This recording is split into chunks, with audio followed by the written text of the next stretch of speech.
Hi there, everybody, and welcome to our third Cloud Native PDX, Portland, Oregon, online meetup brown bag thing. Today we have Steven joining us from Citrix, who's going to talk about proxying, which is something that maybe some of you have thought about, some of you had trouble with, others are just thought about it when we announced the meetup, because obviously in a microservices environment, proxying gets more complex like a lot of other things. But before we do that, a few of the usual housekeeping announcements. First, this is an official meetup of the Cloud Native Computing Foundation. As such, we are subject to the Cloud Native Computing Foundation Code of Conduct. So please be nice in your comments and everything else. Also, you should be nice because this meetup is being recorded and will later on go on the CNCF Ambassadors video channel. So for that matter, if you missed part of the presentation because of a bio break or whatever, you can catch it later. We should have it posted up there in a few hours. One other thing is Steven has said he'll take questions. There's going to be some natural breaks in the talk, and he will take questions at those break points.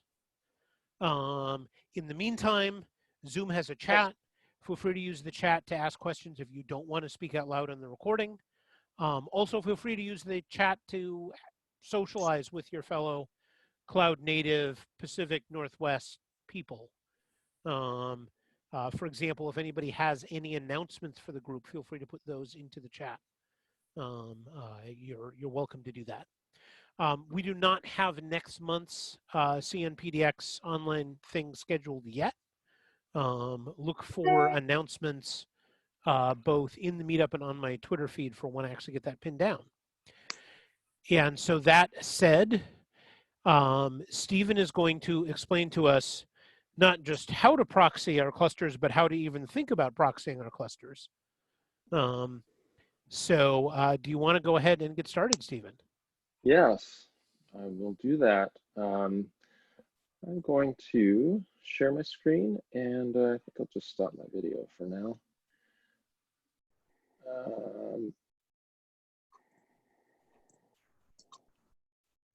There we go.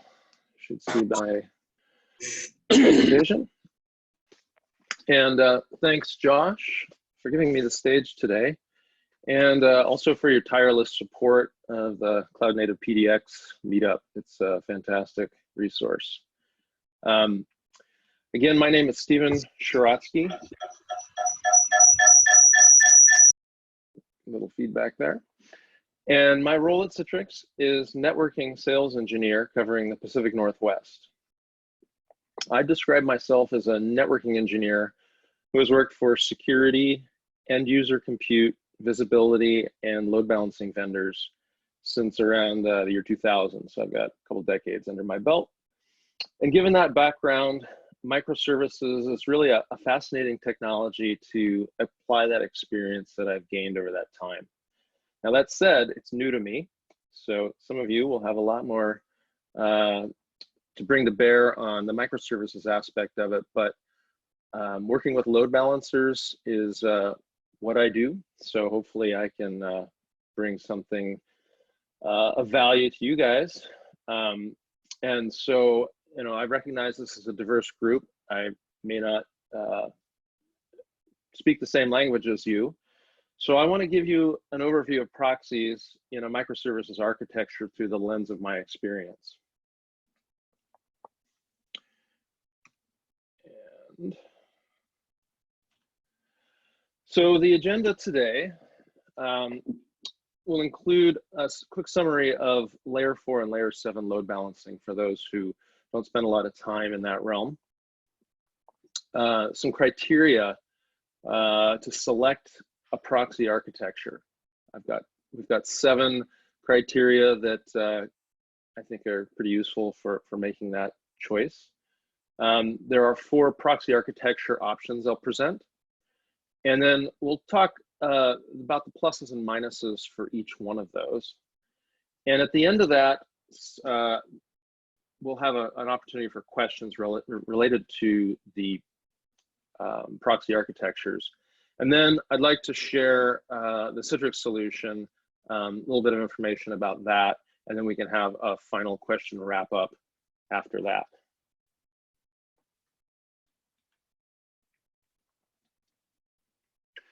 So recognizing that everyone is not necessarily familiar with load balancing, a quick overview will set the stage, I think, nicely for its importance in app delivery.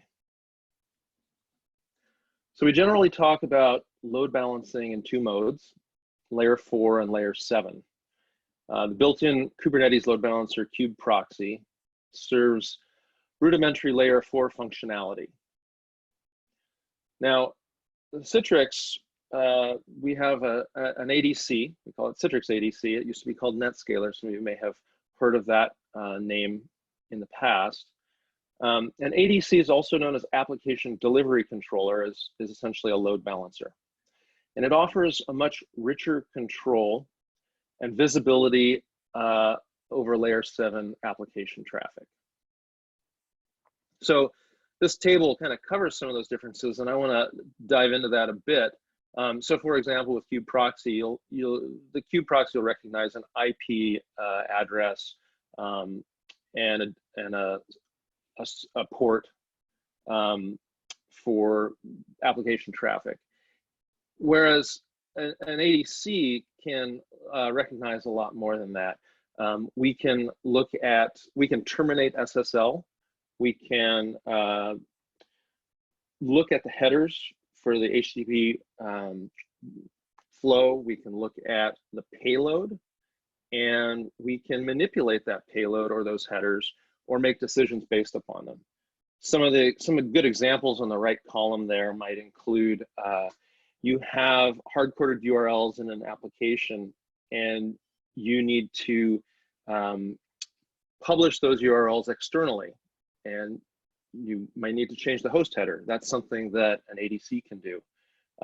Your company acquires another company, and there's all kinds of URLs or other payloads or references in your code that reference the old company name or infrastructure. We can rewrite that on the fly. And of course, we can parse the payload, rewrite things. We can offload it to an IPS system for deeper analytics and pattern recognitions. We can apply application firewall policies to north-south traffic and head off SQL injection attacks, cross-site scripting, and that sort of thing.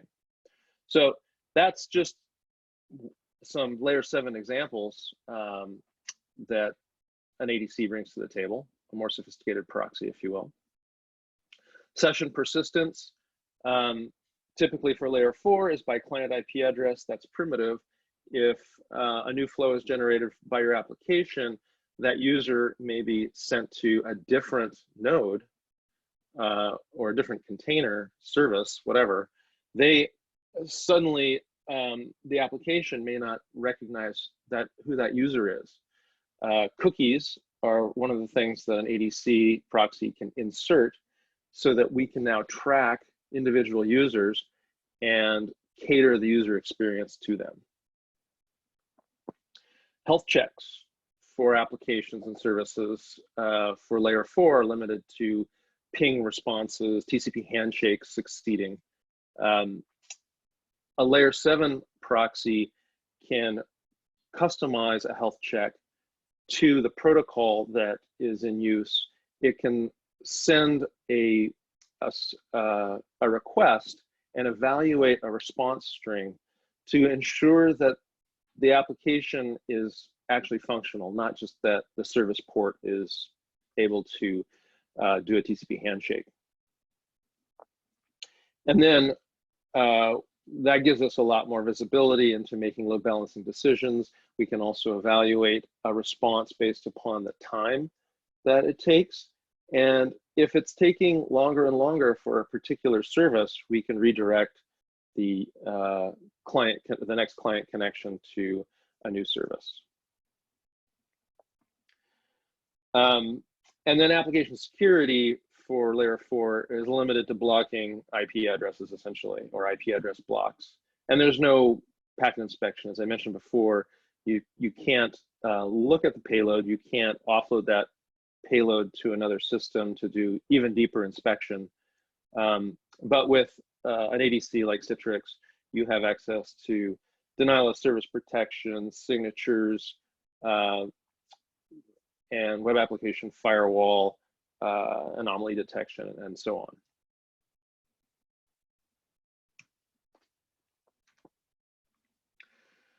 So there are many challenges with choosing a proxy architecture.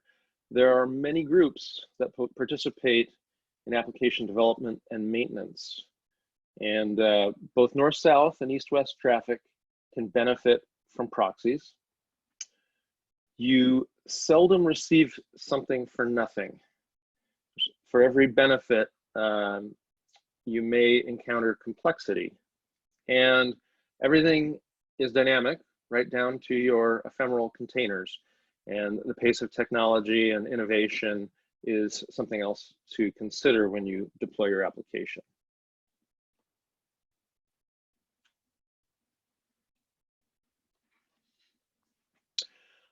Some of the stakeholders that we see in a typical organization include those on the screen. The platform team typically coordinates the other teams, but each brings their own skill set and needs to the party.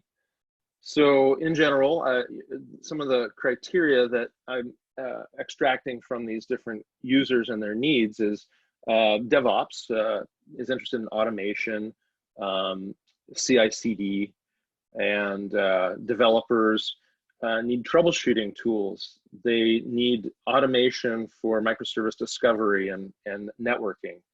Site reliability engineers are interested in the observability aspect of the cluster. They also need to know about availability. NetOps,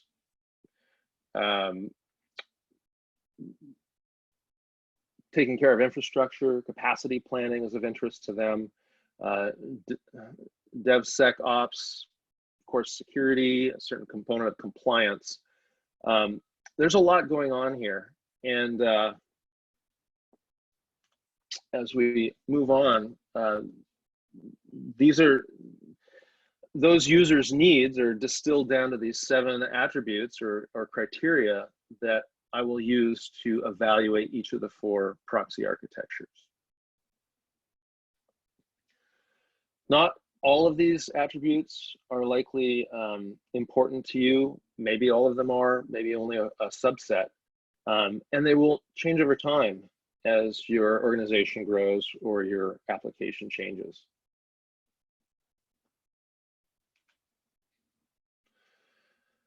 So in order to evaluate which architecture you might choose, not only do you need those criteria, but you need to understand how they impact the deployment. This chart or this graph shows us benefits versus complexity. And I'll start with the simplest, with the least benefit, the 2-tier ingress. We'll take a look at the unified ingress, which is really, in some ways, a simplification of 2-tier, and then move on up to the service mesh variants, which offer the most benefit, leverage more of the layer 7 functionality that I discussed earlier. So starting with 2-tier ingress. In this model, the green load balancer at the top is generally managed by the networking team and handles north-south traffic for both cloud native microservices applications, as well as your traditional tiered apps. We can leverage layer 4 or layer 7 at that level. Layer 7 functionality would include the web application firewall, SSL offload, among other things. Meanwhile, the platform team owns the blue load balancer for layer 7 microservices ingress. All east-west traffic within the cluster is limited by kube proxy, which is essentially a layer 4 load balancer proxy. So we don't get a lot of benefit within the cluster, but we can control security and do some inspection at the ingress point.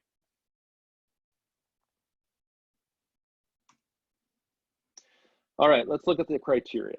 So in terms of app security, we can apply WAF, strong SSL encryption, bot protection, denial of service protection at the north-south, at the ingress. But east-west, once again, we're reliant on kube proxy and what it can do. We may leverage other tools, other projects like Calico to improve that functionality. Observability.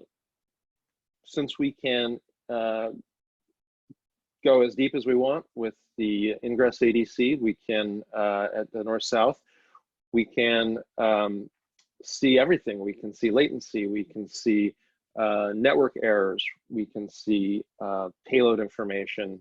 But again, east-west is very limited in the telemetry we gain. Continuous deployment. The north-south is the ADC, in this case, can be managed through APIs. We can integrate with Kubernetes through our ingress controller. We can do integrations with other systems. We have a tool that I'll talk about in a bit called ADM, and that is really our proxy integration point for ADC. Again, primitive in the east-west, kube proxy does not offer a whole lot. Scaling and performance. An ADC can typically be scaled up. You can deploy a larger appliance, whether it's physical or virtual. You can oftentimes cluster ADCs. That's the case with Citrix. So you can scale laterally if you choose. And that's a good strategy when you have volatile traffic loads. You might want, especially in a cloud deployment where you don't want to pay for resources as an operational expense any more than you have to, you can use lateral scaling to grow your environment in quanta and then scale it back when you detect that the demand has diminished. Open source tools, we have a lot of integrations we'll also touch on a bit more later. There's not a lot of API, at the time that I researched this, there wasn't a lot of kube proxy API integrations, so not a lot to do there. We also have integration with Istio, so those who are using a control plane fabric, they can use the NetScaler with that. Kube proxy has not been an option. And from the skill set required, this is the simplest way to do it. And this is how, essentially how you would load balance a tiered application, although you would have multiple layers for each tier of your app. Really, it's just a north-south traffic pattern. The other benefit here is that the platform team and the networking team can work relatively independently. So moving on to the unified ingress. Most of these criteria evaluate the same as the two-tier ingress. Not a whole lot to say here. We have removed one hop, which could represent a small amount of latency, and that may be of interest. So instead of having two ADCs, one managed by networking and one managed by the platform team, we have one ADC. So the downside of that is that whoever owns that ADC has to be a jack of all trades. If it's the platform team, they have to be networking savvy. If it's an infrastructure team, they may need to have some application smarts.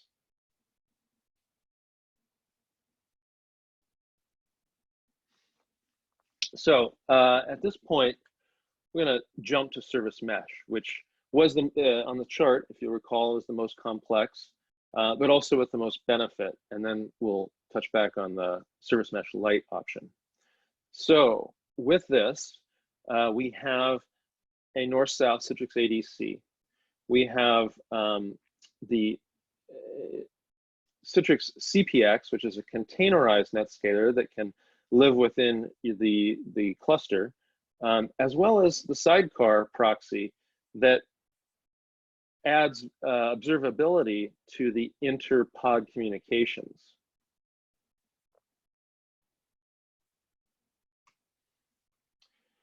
Evaluating these criteria, we again have excellent security protection for the north-south traffic, and now we've added that within the cluster, and we can add a lot of benefits besides security. We can do rate limiting, which is can be a form of security in terms of denial of service.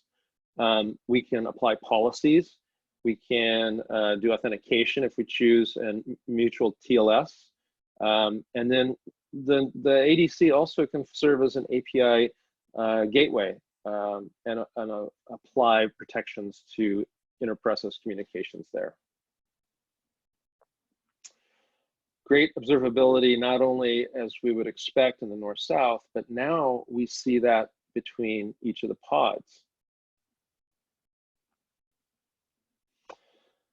Continuous deployment. Again, we have a management platform called ADM. ADM can communicate through APIs, not only with the green Citrix ADC, the blue Citrix containerized CPX, but also with all those sidecars, and using our ingress controller, which communicates with Kubernetes, we can do service discovery, and we can spin up new instances of Citrix ADC within the cluster as needed as the cluster grows or pod is torn down and a new one built. Scaling is obviously remains the same for north-south. The distributed architecture is scalable, but the sidecar, depending on what you choose, can make a big difference in application performance. Because we're adding another essentially hop, that might translate to more latency in your application. Now, the Citrix sidecar is specifically designed for low latency. We've done testing against other proxies on the market, and ours consistently performs very, very well. I would say the best, but your mileage may vary. I just want to be clear that should you choose a sidecar that doesn't perform well, you are adding a hop on each end of that communication, doubling the latency of inter-process or inter-pod communications. So that's something to be very, very conscious of. Also, each of those sidecars will, of course, consume some resource. So this is more resource intensive, and that's something to consider for your underlying infrastructure, particularly if it's a cloud deployment.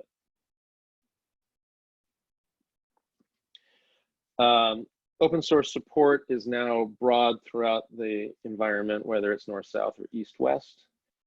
Istio support is also supported throughout.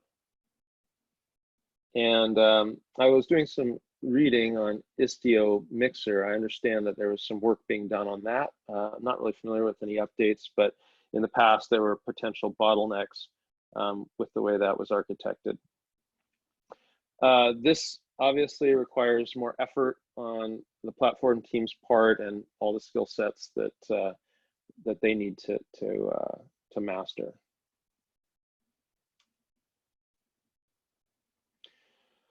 Service Mesh Lite, similar in many ways, but now we've consolidated that inter-process or inter-pod communication on the Citrix CPX in blue with the magenta box there. And you can imagine, now that we've consolidated that there, we're not distributing workloads throughout or with each pod as a sidecar. We've consolidated some of the resource demands. So it's somewhat lighter weight, which is an advantage. And in terms of the 7 criteria, I'll just lay those out here. We've got good, excellent app security in the north-south, and we've also integrated that into the east-west. Even though it's not on the sidecar, we still have a proxy, a layer 7 proxy sitting between all the interpod communication. Observability, likewise, is excellent throughout because all the traffic passes through that more sophisticated proxy. Continuous deployment, again, we're able to integrate with our APIs for all of those communication thoroughfares. Scale and performance, we have an extra hop of latency. Instead of the pods at the bottom communicating directly between one another, as compared with Kube proxy, we now are passing through our CPX. So there may be some small latency penalty there. Can I ask a question? Yeah. What does the CPX run on? CPX is a container. So the container, it's just running on a bare metal. It's running in your cluster. Yeah. Okay. Yeah. Okay. Yeah. And I don't mind the question at all. I do appreciate you speaking up. I can go into that a little bit. One of the things that I think is useful when you're deploying applications and you have multiple proxies in the mix is the Citrix ADC and the Citrix, which is a VM or a hardware platform, code base is shared by CPX. CPX has a more limited feature set. There's no need for a client server VPN functionality in a CPX like there might be in an ADC. So, but many of the key, all of the key functions are there, particularly around SSL, security in general, API, gateway functionality and whatnot.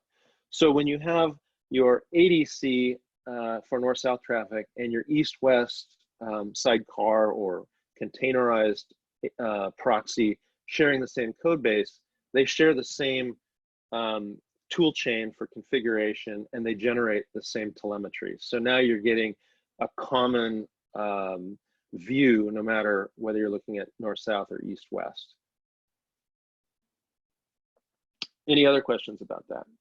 Yeah, so I'm just thinking about this in terms of network topology. So the CPX is a single container, a container that runs on each node? It can be either. So in the simplest form, it would be a single container. It would need to scale for the size of your application. So a CPX essentially has one vCPU allocated to it for data plane processing. So that's something to keep in mind. If you have multiple, or if you have a very large cluster or a lot of services that are leveraging that CPX, you may want to deploy more of those, or you may want to look at a different architecture. You're going to consume the resources in scaling out your CPX very much like you would consume resources in having a sidecar. Benefits are largely the same.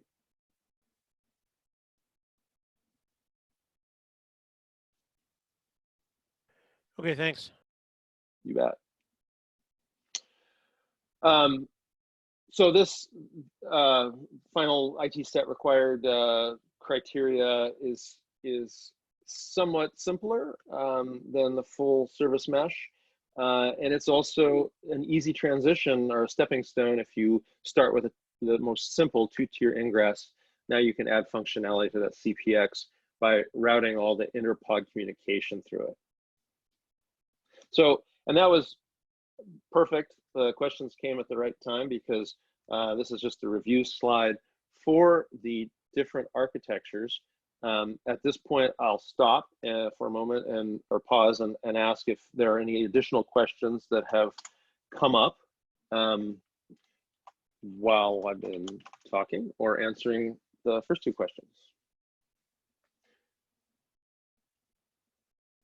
And I'll take a look here at our chat. Quiet in the chat.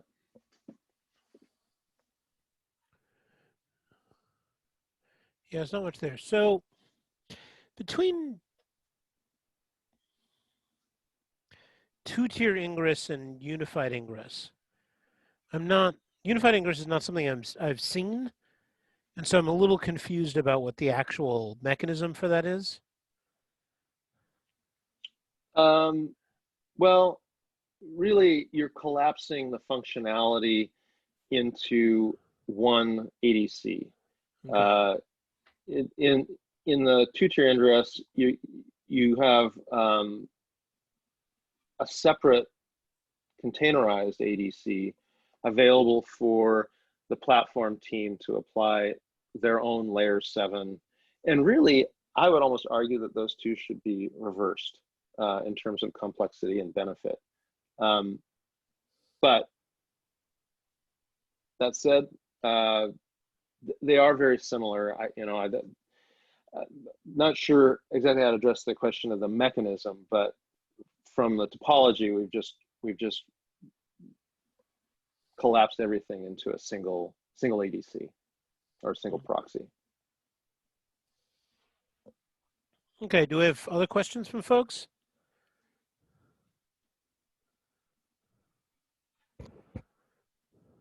How many people are using tools like Calico with this?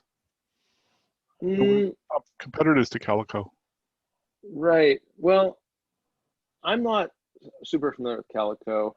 My understanding is that it adds some benefit to on top of Kube Proxy, but really, what a proxy like an ADC would do, I think, is replace that entirely. We have the ability to automate the deployment of the ADCs, whether they're a full service mesh, or if we have one of the more simple architectures. And I don't know, correct me if I'm wrong, but I don't think that Calico would bring much to the table in terms of the criteria of observability and security and those kinds of things as compared to a layer 7 proxy. Okay, I think what Calico, one of the things Calico does is it's layer 3 all the way. I don't know if they go as far as having everything as a /32 or not, but. Understood, yeah. So that doesn't, I'd have to think about that. I'm not sure how that would benefit, again, the ADC or a layer 7 proxy, which can operate at layer 3 as well. The ingress controller can take care of service discovery and notify the ADCs what IP addresses they're talking to. So it kind of removes a lot of that complexity of managing IP addresses from the table. And what I'm hearing is that Calico would probably not bring anything. Bring it right back. Yeah. Anything else?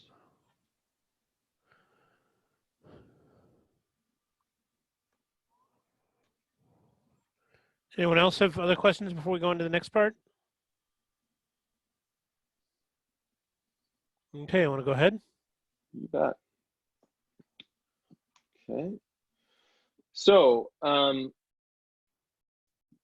going to switch gears and talk a little bit about Citrix solution, the Citrix ADC, and some of the benefits that we like to share with customers or potential customers. How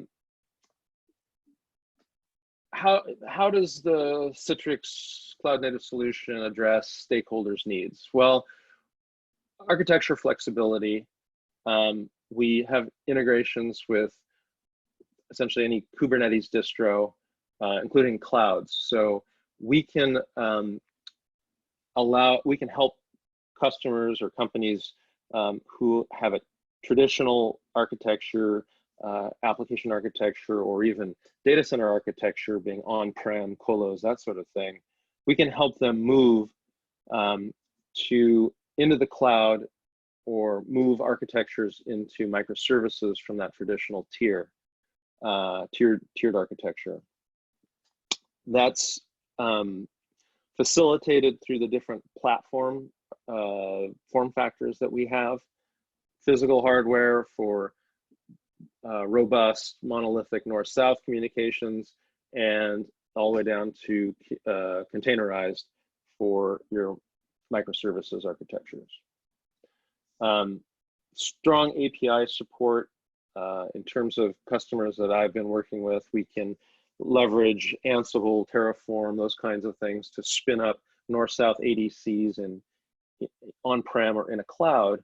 And then we can manage the application configuration centrally through our platform called ADM. I do have a slide on that coming up in a moment. And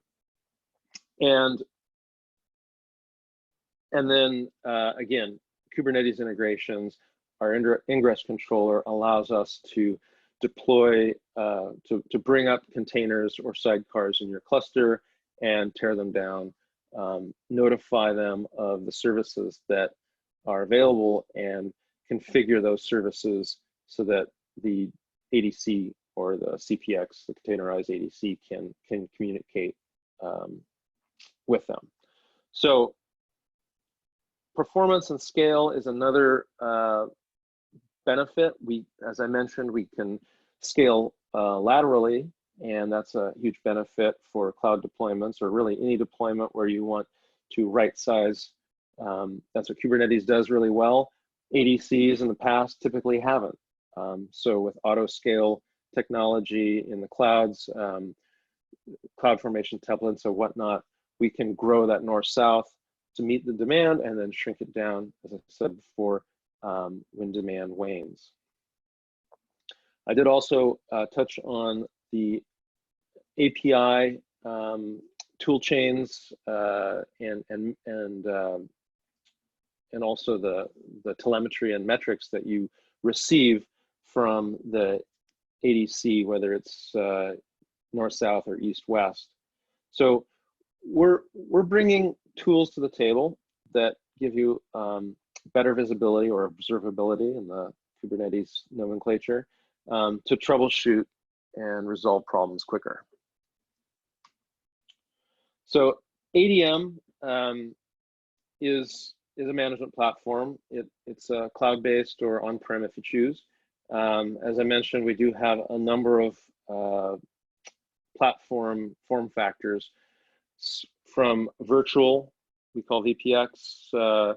We have VPX available in all the clouds. It's hypervisor agnostic. So for that north-south traffic, you can position a Citrix ADC no matter where it is. And we have the container I mentioned. There's also a bare metal version for customers who are not interested in a proprietary dedicated platform like our MPX or multi-tenant SDX. So we've made everything available, and the long-term benefit is that you manage it centrally through ADM. ADM will integrate through APIs with all these other tools and allow you to manage everything centrally. We have great open source support.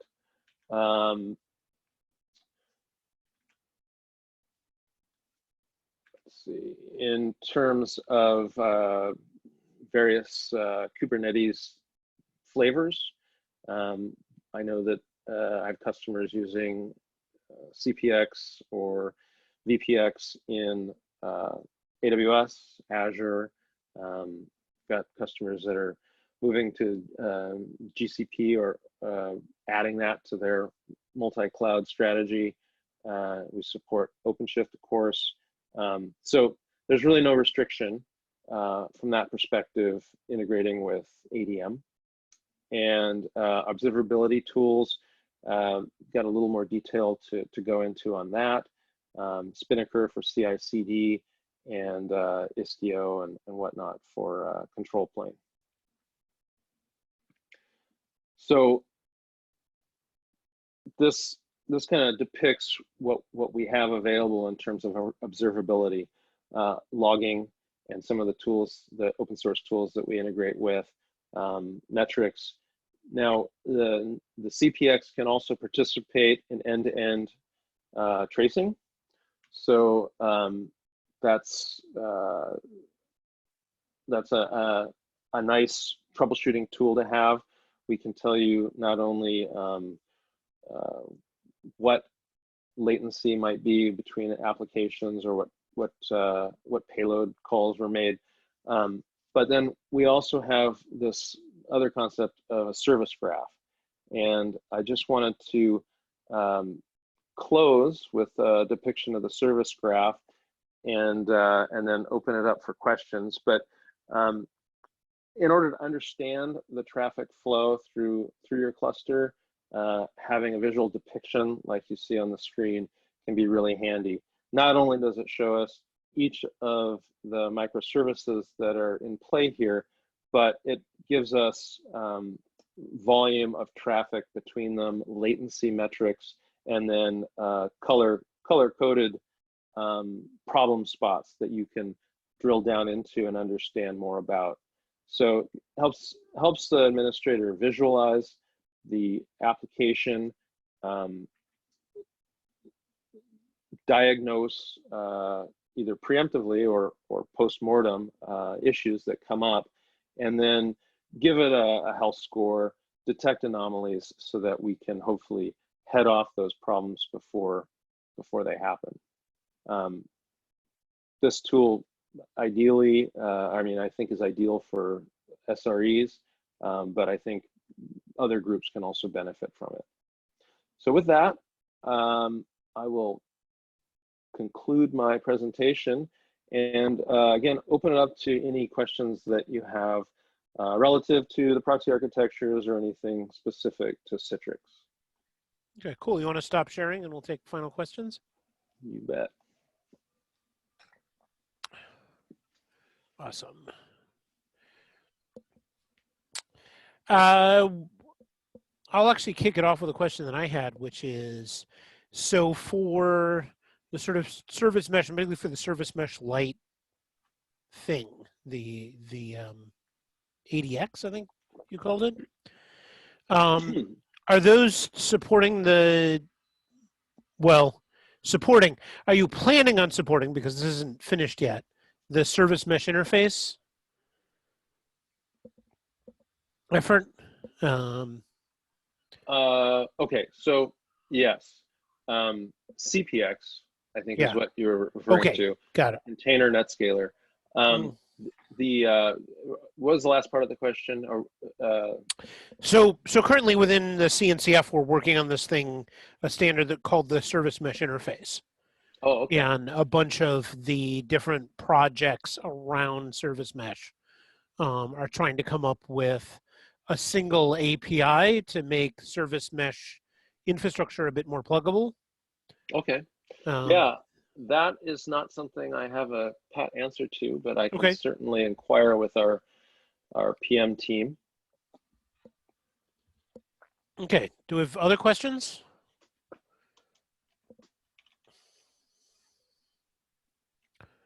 Anyone, like I said, if you're in a position, if you're somewhere where it's difficult for you to talk because of background noise, feel free to ask a question in the chat.